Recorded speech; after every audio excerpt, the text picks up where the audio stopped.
ano matutulungan namin? May goiter, Lenisa? Ako po ay minsan yung ang tulong dahil po ako po yung aking anak kay Anin. Ito po napacheck up po na si Tracy sa misyon.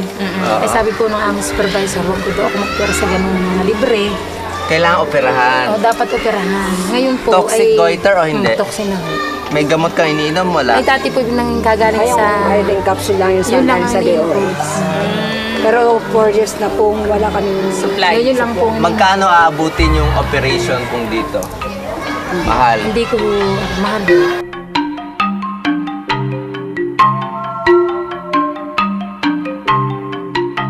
Ang blood pressure ni Lenisa, 140/80. Wala namang narinig sa baga niya. Kailangan natin ito ng operation.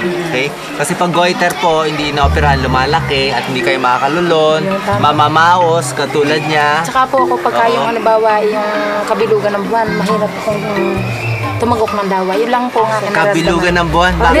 Yung katunawan, yung katunawan. Pamahiin na yan. Kala ko may... Pero sa katotohanan, malaki na kasi kaya bumabara na sa pagluto.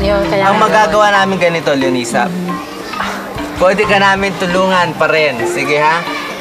Kaya ba natin pa-operahan? Kaya ba? Oo. More. Total, may papadala na tayo doon, sumabay na rin siya doon. Sige, kaya pa namin tutulungan ka, Jen. Marami pong salamat sa inyo. Dahil kunti sa tulong ninyo ay hindi ako makakapagpa-opera.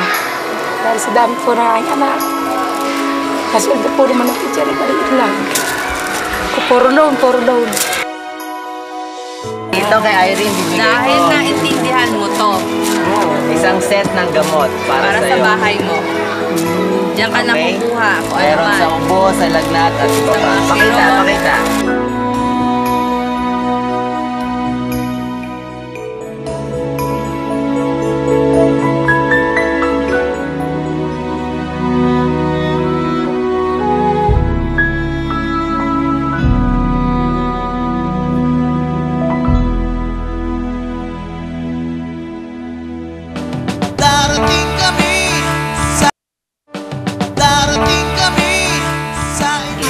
Hi, Lisa. Ang ganda-ganda, di ba? Ang ganda ng mga pine trees. Lamig. Nandun tayo sa isang bundok. Ngayon, malamig, may fog kasi mataas nga dito. Ang ganda ng temperature. Pero bago ang lahat, pakinggan muna natin si Kuya Boy. Maraming salamat sa ating mga kababayan. Unang-una doon sa mga tumatawag, sa mga nagtitext at nagre-report dito sa mga kinakailangan tulungan. At ang aming mensahe lamang ay sana'y hindi lamang si Doc Willie at Doc Lisa ang tumutulong. Tulungan din natin ang ating mga sarili kung ano ang kaya natin gawin. Huwag natin ipaubaya sa hangin at sa ulan at sa tubig ang ating mga buhay. Take charge, ika nga.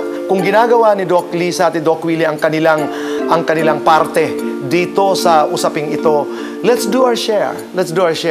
Magtulungan tayo. Kaya maraming salamat po at tayo'y magkikita-kita muli at huwag po kayong mag-alala. Ipagpapatuloy po natin ang ating pag-uusap. Alam mo, Lisa, ito mga nakita nating cases, no? 3 sa 4 kailangan ng operation. 2 thyroid, tsaka 1 luslos. Nakikita ko sa halagang 20,000 or less, kaya na natin sila operahan. Okay? Kaya nga ginawa natin itong Makabayan Doctor Foundation para makakuha ng sponsors at tulungan itong mga pasyenteng kaya operahan with 20,000 or less.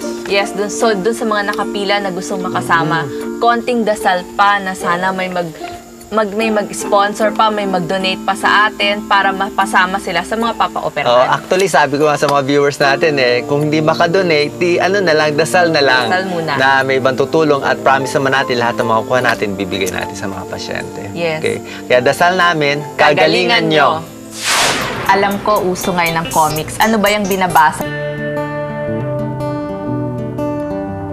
Kami ang bahala sa inyong kalusugan.